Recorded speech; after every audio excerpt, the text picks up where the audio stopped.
Ready brothers? ఈరోజు ఎంతో పర్వదినం తెలుగు జాతికి, తెలుగు భాషకి, తెలుగు సంస్కృతికి. అది ఎందుకంటే ప్రపంచవ్యాప్తంగా ఉన్న తెలుగు వాళ్ళందరికీ ఒక గుర్తింపు వచ్చింది అన్న నందమూరి తారక రామారావు గారి వలన. మదరాసీలుగా ఉన్న మన వాళ్ళందరం తెలుగువాడిగా గుర్తింపు తీసుకొచ్చింది ఆయన. కానీ అట్ ది సేమ్ టైం, అంటే అదే సమయంలో అన్నగా, అన్న అంటే ఏంటంటే అమ్మలోని మొదటి అక్షరం ఆ, నాన్నలోని రెండో అక్షరం నా. అన్న అంటే అమ్మలోని ఆత్మీయత, అనురాగం, నాన్నలోని అనుబంధం రెండు కలిపితే వచ్చేదే అన్న అన్నమాట. అన్నగా అవతరించారన్నమాట తెలుగు జాతికి అన్నమాట. ఎప్పటికీ చిరస్మరణీయమైన పేరు అన్న. తెలుగు జాతికి ఒకే ఒక అన్న మన నందమూరి తారక రామారావు గారు. ఆయన అభిమానిగా పుట్టడం అనేది మేము ఎన్నో జన్మలు పుణ్యం చేసుకుంటే పుట్టాము.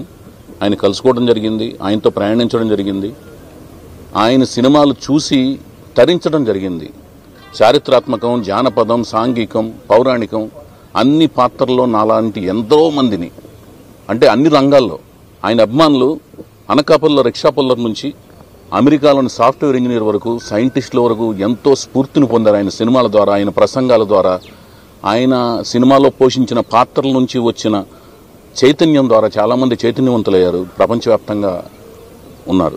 అలాగే ఆయన ఒక వ్యక్తి తన జీవితంలో పుట్టిన తర్వాత తల్లిదండ్రులకు పేరు తీసుకురావటం, సోదరులకు పేరు తీసుకురావటం, కట్టుకున్న భార్యకి, తర్వాత కన్న బిడ్డలకు, తర్వాత తను ఎంటర్ అయిన వృత్తిలోకి, తన ఏ వృత్తిలో అయితే అడుగుపెట్టాడో ఆ వృత్తికి వన్నె తీసుకురావటం, తర్వాత తన ఏ భాషలో అయితే పెట్టాడో ఆ భాషకి మధురమైన కదలికలు, దాని యొక్క శ్రావ్యంగా వినిపించే ఒక తత్వం తీసుకురావటం, ఆ తర్వాత ఆ జాతికి వన్నె తీసుకురావటం, ఆ జాతికి గుర్తింపు తీసుకురావటం, ఇలా సామాజిక స్పృహతో కూడిన సంఘసేవ చేయటం, ఇలా ఒక వ్యక్తి ఇన్ని రకాల కార్యక్రమాలు చేయటం ఒక వ్యక్తి వల్ల సాధ్యం కాదు. అది ఒకే ఒక వ్యక్తి వల్ల సాధ్యమైందంటే అది త్రిమూర్తులు కలిసి స్వయంగా ఆయన్ని రూపుదిద్ది ఈ భూమి మీద పంపించారు. అందుకని ఆయన అవతార పురుషుడు, యుగ పురుషుడు అనమాట.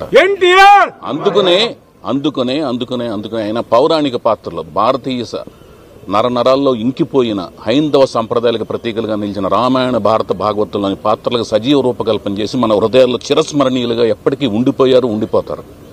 సో మరణం లేని జననం మన రామకృష్ణ అన్నగారు. మేము ఆక్సిజన్ అని పిలుచుకుంటాం. అన్నగారు మీరు ఎక్కడొస్తే అక్కడ ఆక్సిజన్ ఉంటుంది, కార్బన్ డైఆక్సైడ్ వెళ్ళిపోద్ది.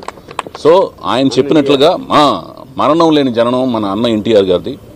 సో ఈ రోజున మా అందరికీ, తెలుగు జాతులు అందరికీ, యుగ పురుషులకి, మహాపురుషులకి, అవతార పురుషులకి జయంతి ఎలాగో ఈ రోజున 102 పూర్తయ్యి 103వ ఏట్లోకి ఆయన జన్మదినం ఎంటర్ అయిన సందర్భంగా అందరికీ ఇది పర్వదినంలాగా సెలబ్రేట్ చేసుకుంటున్నారు ప్రపంచవ్యాప్తంగా తెలుగు వాళ్ళందరికీ మరొకసారి శుభాకాంక్షలు తెలియజేసుకుంటూ, ఆయన వీరాభిమానిగా చెప్పుకుంటున్న నేను దర్శకుడినయ్యాను, కథకుడినయ్యాను, నిర్మాతనయ్యాను, ఎగ్జిబిటర్ అయ్యాను, డిస్ట్రిబ్యూటర్ అయ్యాను. కానీ ఎప్పటికీ ఆయన వీరాభిమానిగా చెప్పుకోవడంలో నాకున్న ఆనందం ఇంకెప్పటికీ మర్చిపోలేంది అని చెప్పుకుంటూ మీ YVS Chowdary. Thank you so much.